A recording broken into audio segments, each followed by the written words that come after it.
value to people's life is you create confidence in people's lives. Okay, but how do I create confidence? It's really simple. Live a trustworthy life. What? Trustworthy, worthy of trust. Well, how do you get trust? Trust comes two ways, time and the truth. And ladies, let me just be as frank as I possibly can. What a man needs is he needs somebody that he can be vulnerable with and he can share the truth. And he must know that as he gives the truth, he's gonna receive back the truth. You have to walk with the revelation that those who know the truth, well, I'm telling you what, it's the truth that will set you free. And anybody who's walking in truth understands this premise that you can tell 1,000 truths, but one lie can destroy it all. You gotta fall in love with the truth. You gotta live a life that's worthy of trust, because when you live a life that's worthy of trust, you add value, which makes you more valuable. It's amazing because what the devil loves to do is the devil loves to take your greatest gift and turn it into your greatest weakness. I was doing some research this week and I discovered that girls, you speak on an average every single day 20,000 words. That's impressive. The first book I wrote only has 40,000 words. I could have hung out with you and you could have wrote that in 2 days. Guys, you speak 7,000 words every day. A little bit different. Girls have the gift to communicate. My wife, she cracks me up because she'll come home and she'll be like, Rich, I'm telling you what.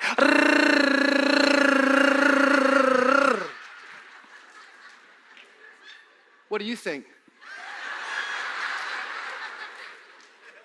No.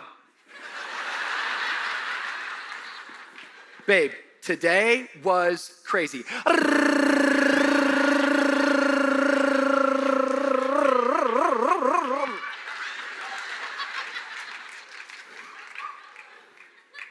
Any thoughts? Awesome.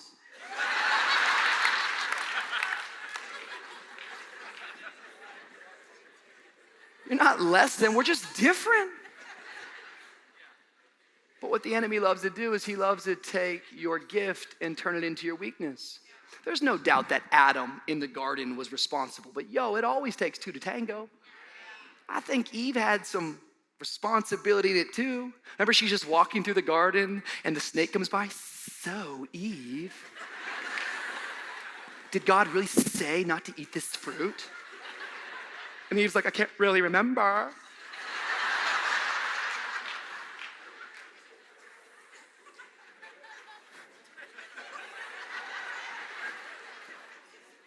She eats the fruit. And then Adam walks up. By the way, we are all I was very judgmental towards Adam earlier. Let's just be honest. I come home, my wife is in the bedroom naked eating fruit. Your boy's joining, okay? Count me in. Oh, what is that, a mango? Okay.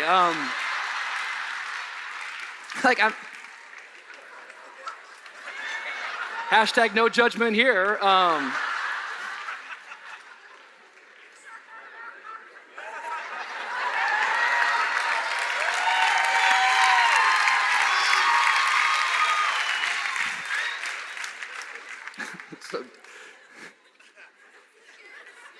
But what does she do? She doesn't communicate truth. Instead, she manipulates a lie.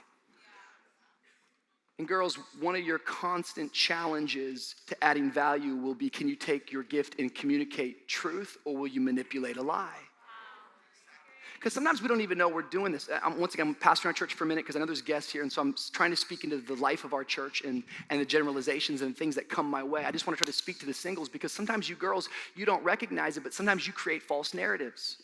Sometimes you don't even know it, but you're speaking out of both sides of your mouth, and you've got a double standard. I want you to be careful, because it is a pitfall of the enemy in your life.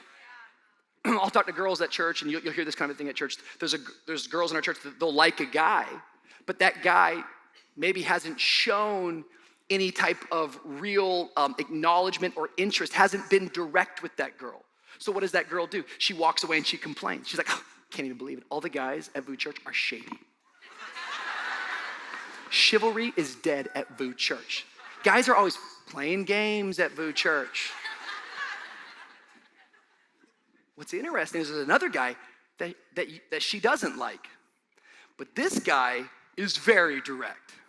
Yo, can I take you to coffee on Monday?